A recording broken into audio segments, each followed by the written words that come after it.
From the National Weather Service in Pocatello, this is a Southeast Idaho weather hazard briefing for Sunday, the 14th of April.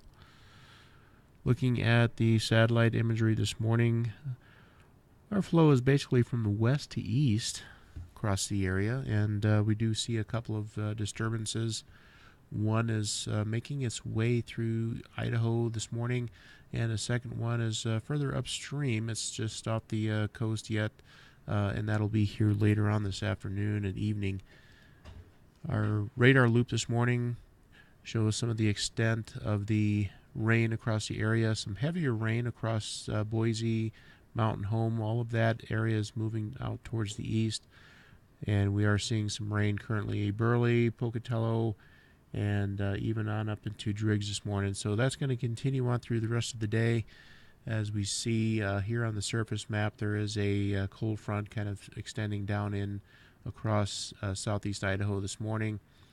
That is going to continue to push down to the south and east throughout the day. But in the wake of that, we're going to be looking at some fairly strong winds.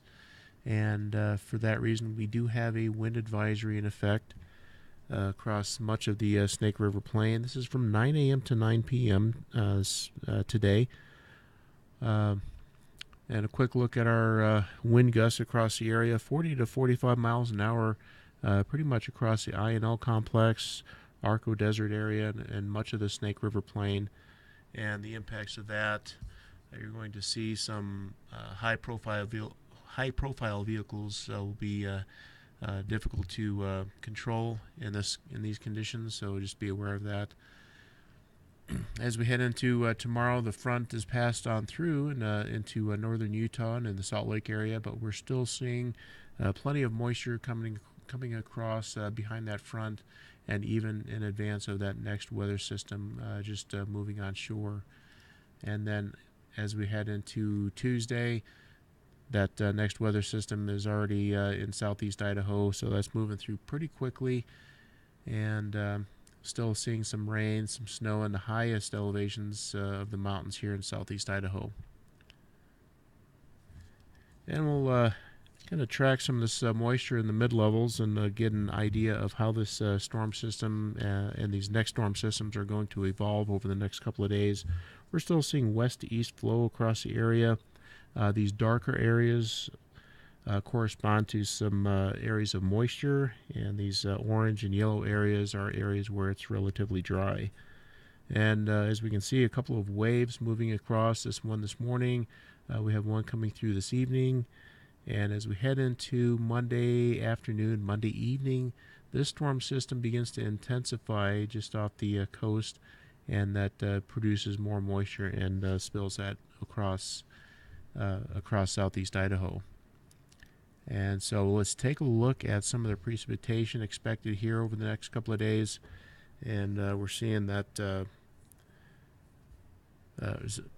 seeing the amounts of half inch to 1 inch here over Soda Springs, and this is through 6 p.m. on the 15th is what we're looking at for that duration. Not too much precipitation expected here over the Central Mountains and in the Snake River Plain. A lot of this precipitation is going to be down south of Interstate 86, 84, 86, and east of Interstate 15. So the high country out there looking for some pretty decent rainfall accumulations. And that is also going to increase some of the flows in the creeks and streams in southeast Idaho. So just be on the lookout for any flooding that might be occurring. And we'll go ahead and take a look at our 8 to 14 day temperature outlook now. And this is taking us into the final week of April.